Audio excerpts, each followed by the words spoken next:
This section is about things that can be done by repeatedly applying a function to a result from the same function, such as using f of x to apply a function f to an argument x, and then applying f to f of x, and then applying f to that result, and so on. This way of applying functions is sometimes called nesting. There are many ways to do that, one of which is to use the nestlist function. This shows nestlist returning a list of results for applying a function f up to 4 times. Here's the same input except using framed instead of f. There's also a related function called nest, which gives only the last element in that list. This shows nest applying framed to x exactly 4 times. There are lots of interesting and useful things that can be done in this way. Here's an example that repeatedly applies the edge detect function to an image of a disk. The function that is applied at each step can also be a pure function. This shows nest list used with a pure function that applies color negate and edge detect to each result.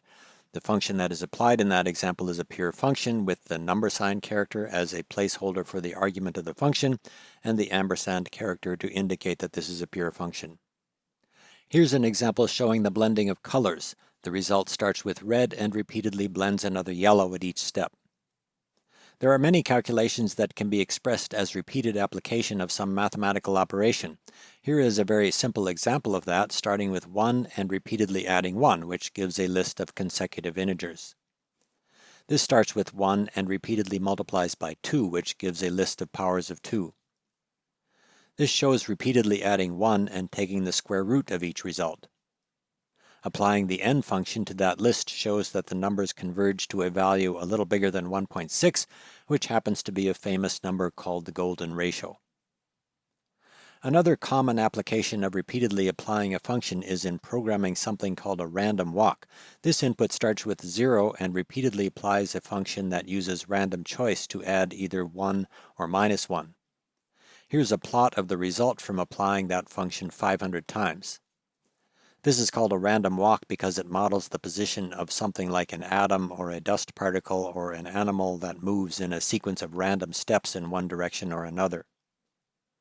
So far, all of the examples have involved calculations that could easily be done iteratively, which means by repeatedly doing some sequence of operations. For example, the result from this program, which gives a list of powers of 2, can also be written using table and iterating over values of a variable n. Rather than iteration, it is also possible to write these programs using recursion, which can be especially useful if the pattern of function applications is more complicated.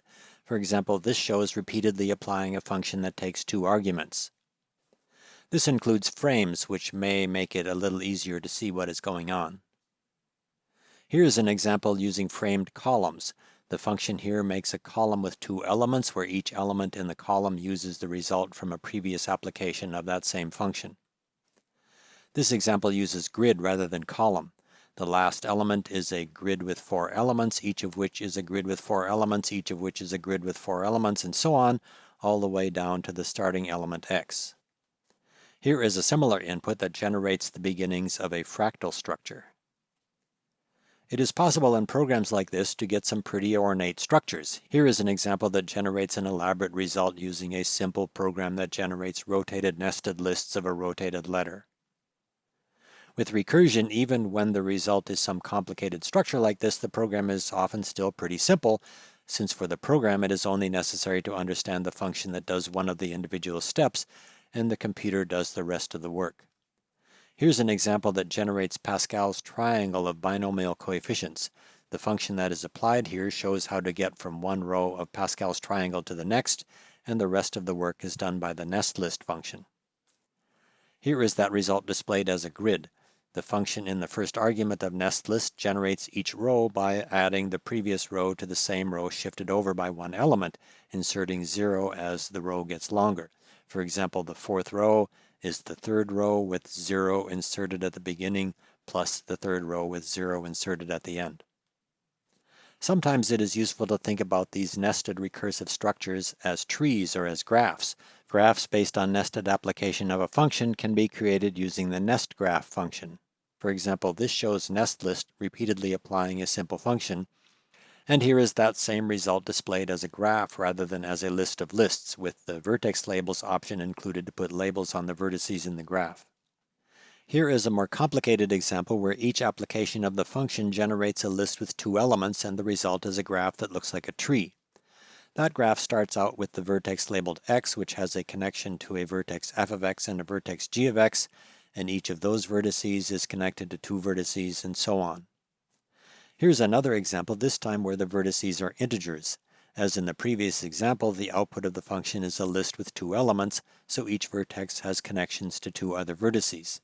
In this graph, each vertex n has a connection to vertex 2n and a connection to vertex 2n plus 1. That result is still a tree, but the result will not always be a tree. For example, here is a graph where vertex n is connected to vertices 2n and n plus 1, and where the result is not a tree. In the previous example, 2n and 2n plus 1 are always numbers that don't come up for other values of n, so there are never two connections to the same vertex. But in this example, 2n for one value of n is sometimes the same as n plus 1 for a different value of n, and when that happens, different vertices connect to the same number, which results in branches of the graph merging at the same vertex. Here's an example involving bordering countries rather than numbers. This uses nestgraph to make a graph of countries that border Switzerland. The graph gets more complicated if it is extended recursively to include countries that border Switzerland. Several of the countries that border Switzerland also have borders with each other, which results in a lot of merging of the branches in this graph. For one last example, here is a nestgraph program involving words. This program starts with the word hello and uses the nearest function to make connections to the three words that are most similar to hello, and connections from each of those words to the three words that are most similar to each of those words, and so on. This applies find shortest path to that graph to find the shortest path from the word hello to the word fallow, following connections between similar words. That's the end of the examples for this section. To summarize, here is the programming vocabulary from this section. The essential idea of this section is the notion of building programs using recursion, which means programming by applying a function to the result from the same function. There are many ways to do that. This section was about recursive programs that use the nest, nest list, and nestgraph functions. Here are the exercises from the end of this section. As an example, consider exercise 10. Generate a graph by starting from 0, then nestedly 10 times connecting each node with value n to ones with values n plus 1 and 2n. The key to this exercise is the function for connecting node n to nodes n plus 1 and 2n. Here's a function to do that. This function takes one argument, which in this situation will be the number n of the current node. Applying this function to n returns a list with elements n plus 1 and 2n, which gives the connections to nodes n plus 1 and 2n. After that, the nestgraph function does most of the work. This input uses that function as the first argument in nestgraph, starts from 0 as specified in the exercise, and applies the function 10 times. Here's that same graph with the function applied 8 times rather than 10 so that the result fits more easily on the computer screen.